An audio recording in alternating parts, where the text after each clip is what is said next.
अस्सलाम वालेकुम दोस्तों, कैसे आप सब। उम्मीद करता हूँ खैरियत से होंगे। मेरा नाम है ज़हीर हुसैन और आप देख रहे हैं मेरा यूट्यूब चैनल टेक्निकल स्किल्स 90। सो दोस्तों, मेज़ जो है हमारा रेडी हो चुका है। अपनी पिछली वीडियो में मैंने आपको दिखाया था कि इसका आयरन फ्रेम कैसे तैयार होता है और उसमें इसकी जो बाकी जो वुड वर्क था वो रिमेनिंग था। सो अपनी इस वीडियो में आपको वुड वर्क का जो है ना तमाम तरीक़ाकार बताऊँगा कि कैसे किया जाता है। तो चले आए शुरू करते हैं। दोस्तों, आपको याद होगा कि टॉप साइज़ जो था हमारा वो 45 इंचज़ बाय 24 इंचज़ तैयारी में था। ठीक है। सो हम इसके ऊपर शीट लगाने जा रहे हैं। दोस्तों, ये जो MDF लेमिनेशन की शीट का हम काम कर रहे हैं, ये शीट का साइज़ जो है दोस्तों 8 फीट बाय 4 फीट इसका साइज़ है। ठीक है। अच्छा, जितनी भी वुड वर्क की जितनी भी शीट्स हैं उनका साइज़ यही स्टैंडर्ड होता है। इनकी लंबाई ज़रब चौड़ाई हमेशा सेम ही होती है। चाहे आप 800 रुपये वाली शीट ले लें या चाहे आप 8000 वाली शीट ले लें, उनका जो साइज़ है वो यही होता है, 8 बाय 4 फीट। ठीक है। हमने एक शीट से जो हमें साइज़ एक्वायर था, हमने ये पीस काटा है 2.5 फीट बाय 4 फीट का। हमने एक तरफ से सिर्फ पैमाइश ली है 2.5 फीट की और हमने जो है पूरा भर जो है ना हम शीट का इस्तेमाल किया है। पूरा साइज़ लेने के बाद हमने इस पर रंदा फेरा है जिस तरफ से हमने कटाई की है, क्योंकि कटाई करने के बाद थोड़ी थोड़ी सी वहाँ पे जो है ना बुर रह जाती है, उसको हमने रंदे से अच्छी तरह से प्लेन कर लेना है।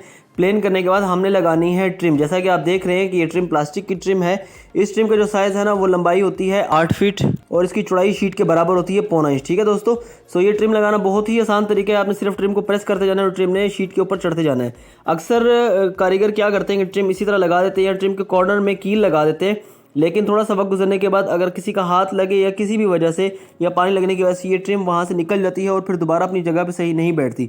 सो ट्रिम लगाने का तरीका यही है कि आप कोशिश करें कि एक ट्रिम को सारे एरिया तक घुमाते जाएं और कॉर्नर में हल्की सी आप सिर्फ कटाई करके ट्रिम को घुमाएंगे तो कॉर्नर उसका बड़ी आसानी से फिक्स हो जाएगा। उसके बाद आपने दोनों साइडों पे एल्फी का इस्तेमाल करना है। दोनों कॉर्नर पे अच्छी तरह से एल्फी लगाने के बाद आपने जो दूसरी ट्रिम है, अच्छा एक ये जो ट्रिम है, इस ट्रिम का साइज़ है, मैंने आपसे जैसे पहले कहा कि 8 फीट। तो हमने एक साइड का क्योंकि 4 फीट है और एक तरफ 2.5 फीट है, तो हम कोशिश कर रहे हैं कि हम एक ही ट्रिम को तमाम एरिया में घुमा लें और इससे हमारा तकरीबन काफ़ी ज़्यादा एरिया कवर हो चुका है। अब सेकंड ट्रिम जो हम लगा रहे हैं वो हमने दूसरी तरफ के कॉर्नर से शुरू करनी है और इसी तरह से हमने तमाम ट्रिम को उस शीट के कोने पे बिठाते जाना है। जब तमाम शीट सही तरह से बैठ जाएगी, ट्रिम सही तरह से शीट पे बैठ जाएगी, तो जहाँ पे हमने पहली ट्रिम का कॉर्नर छोड़ा होगा, जो उसका एंड होगा, हमने इस ट्रिम को उसी एंड तक ले जाना है और ले जाके दोनों ट्रिम को आपस में बराबर रख के कटाई कर देनी है। और इस तरह से हमारी शीट के तमाम चारों सेजेस जो है वो ट्रिम के साथ कवर हो जाएंगे। एंड फाइनली हमने इन चारों एरिया में दोबारा से एल्फी लगा के चारों एरिया को अच्छी तरह से क्लोज कर दें ताकि ट्रिम दोबारा ना निकले।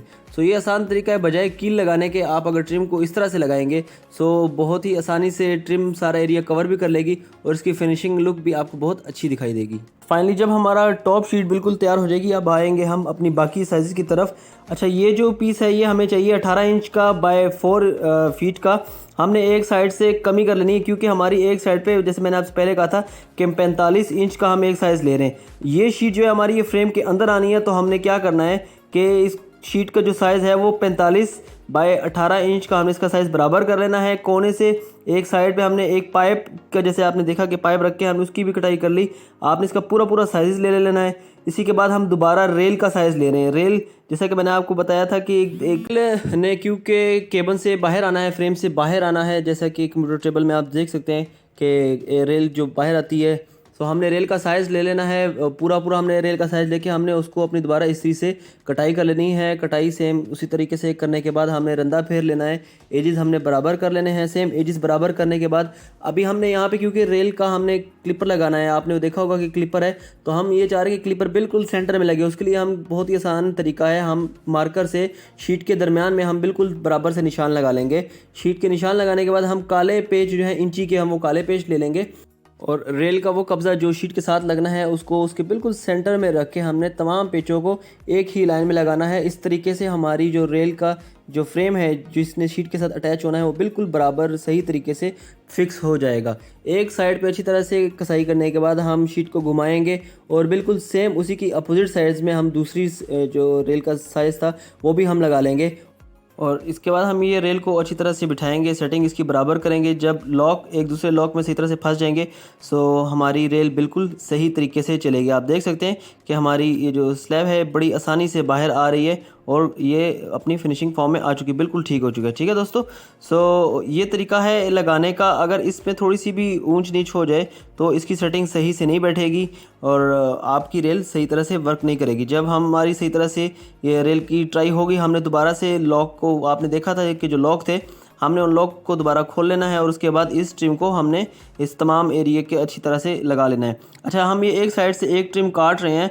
आपने देखा था नीचे की जो हमने शेल्फ़ बनाई थी, उस शेल्फ़ ने क्योंकि फ्रेम के ऊपर बैठना है, तो एक तरफ से ये ट्रिम जब आयरन के ऊपर बैठेगी तो हमारी ये जो शीट है, जो हमने नीचे की शेल्फ डाली है, ये आयरन के साथ सही तरह से नहीं बैठेगी और उसमें कुछ स्पेस आ जाएगा और सेटिंग सही से नहीं बैठेगी। तो हमने बड़े ही आसानी से हमने एक तरफ से ट्रिम को काट लेना है। निचली तरफ से हमने जिस एरिया ने आयरन के ऊपर बैठना है, हमने उस तरफ से ट्रिम को काट लेना है। ट्रिम काटने के बाद तमाम शीट के कॉर्नर्स पे अच्छी तरह से एल्फी लगा लेनी है। सो फाइनली हमारा तमाम काम हो चुका है। अब हमने रेल के पेचों को खोल देना है। रेल पेच खोलने के बाद हमने इसको कर देना है स्प्रे पेंट।